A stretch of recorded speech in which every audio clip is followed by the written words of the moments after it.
दोस्तों आपने जैसा कि थंबनेल में देखा कि लोन भी मत भरो और सिविल भी खराब नहीं होगा, तो आज हम इसी टॉपिक पे बात करने वाले हैं। नमस्कार, मैं हूं Ankit Tiwari, motivational speaker, business coach, financial trainer. Bank का ऐसा कोई सेक्टर नहीं है जिस सेक्टर में मैंने काम न किया हो। हर सेक्टर में मैंने काम किया है और हमारे बहुत सारे ऐसे कलीग हैं जो कि अभी काम कर रहे हैं।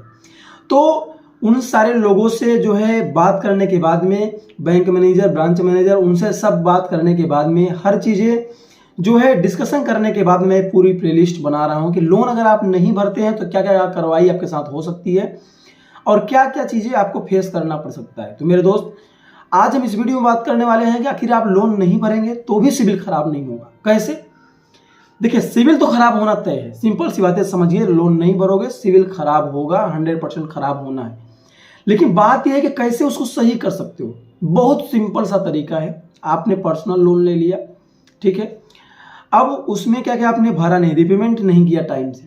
अगर अनसिक्योर लोन है, सिक्योर लोन है, जैसे गोल्ड लोन हो गया, होम लोन हो गया, आपका कार लोन हो गया, बाइक लोन हो गया, तो ये सारे लोन ऐसे होते हैं कि एक ईएमआई, 2 ईएमआई, 3 ईएमआई अगर आप डिफॉल्ट डालते हैं तो आपकी गाड़ी खींच जाएगी, ठीक है, खींच ले जाएंगे, आपकी प्रॉपर्टी जब्त हो जाएगी। तो ऐसे केस में आपको ईएमआई डिफॉल्ट करनी नहीं है, कहीं से भी करनी है, आपको जॉब पकड़ लेनी है, करनी है। लेकिन अनसिक्योर लोन है और आप नहीं भरना चाहते हैं, आपके पास पैसे नहीं है, तो मैं भी यही कहूँगा भैया, कर्ज लेकर के आप पैसे नहीं भरना है, लोन लेके किसी का लोन नहीं चुकाना है। सिंपल सी बातें आपको समझनी है। अगर आपके पास पैसे हैं, मैं फिर बोल रहा हूँ, अगर आपके पास पैसे हैं तो पैसे दे दीजिए, नहीं पैसे हैं तो आपको परेशान होने की ज़रूरत नहीं है, ठीक है। बाद में आराम से भरिएगा, सेटलमेंट हो जाएगा, कुछ भी आपके साथ नहीं होने वाला है, सिर्फ आपका सिविल बर्बाद होगा। सिविल को कैसे उठा सकते हो? जैसे ही आप जो है क्या करोगे, जैसे सपोज 1 लाख का लोन है तो उसको 10,000, 15,000, 20,000, 25,000 तक आप क्या करोगे, सेटलमेंट करोगे, ठीक है।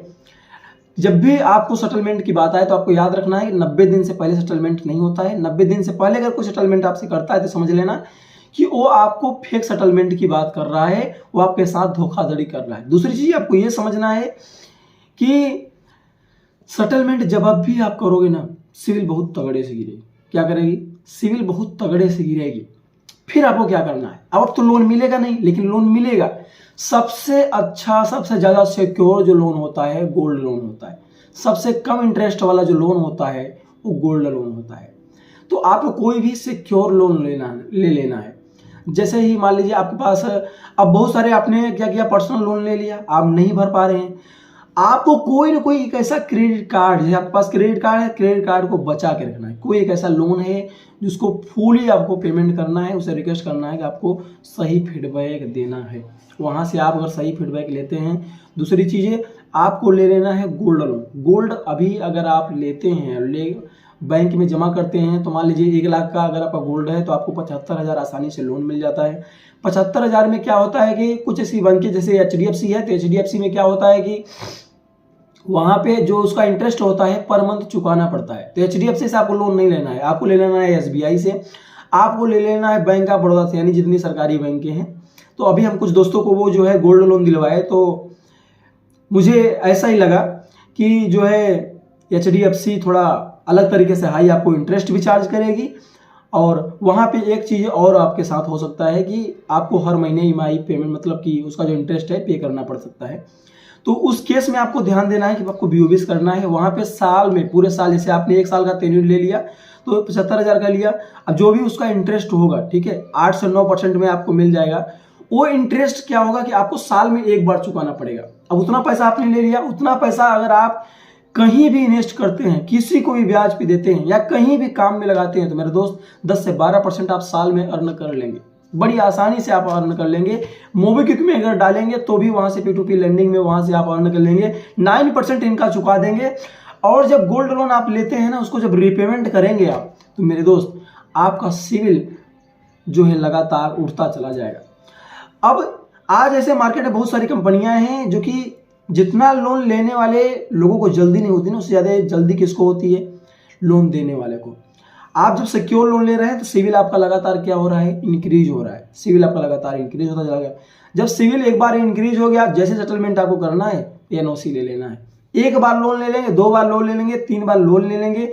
मेरे दोस्त, अगर इससे भी ज्यादा अगर आपको करना है ना, सिंपल सा काम करना है आपको कि 3 महीने वाली ईएमआई लें, 3 बार लोन आपका क्लोज होगा, 3 बार लोन लोगे। और मोबीक्विक में 12% एनुअल देता ही है, यहाँ पे आपको 9% एनुअल मिलना है।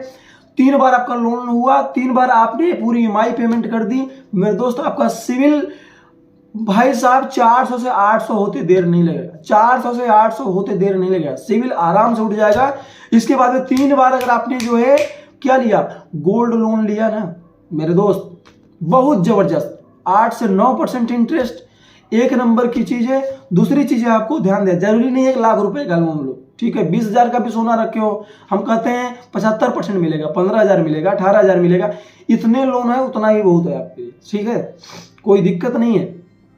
17,500 मिलेगा।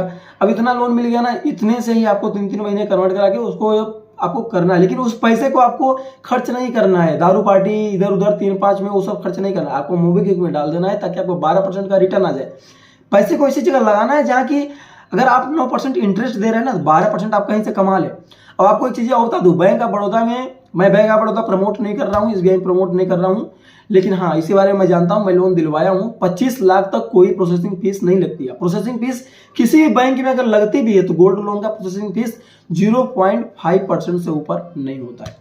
उम्मीद करता हूँ आपको ये सारी बातें समझ में आई होगी और आप अपने सिविल को जो है लगातार इंक्रीज कर पाएंगे। अब आपको ये सारे रास्ते पता चल गए हैं। बाकी मिलते हैं अगली नेक्स्ट वीडियो में कि अगर आप पर्सनल लोन, व्हीकल लोन और होम लोन, कोई भी लोन अगर आप नहीं रिपेमेंट कर पाते हैं तो आपके साथ क्या क्या हो सकता है कार्रवाई, और आपको क्या चीज़ें करना चाहिए, कैसे सिविल को ठीक करना है, कैसे रिकवरी एजेंट को जवाब देना है, कैसे होम विजिट करने का कोई आता है तो उसको जवाब देना है उसकी भाषा में। अगर कोई पुलिस आती है, क्या आपके पास केस होगा नहीं होगा आपके नाम पे, क्या आपके नाम FIR हो सकती है, आप लोन नहीं भरेंगे तो आपके साथ क्या क्या हो सकता है। इन सारे जो है सवालों के जवाब के साथ मिलते हैं अगली वीडियो में, तब तक के लिए थैंक यू, बेस्ट ऑफ।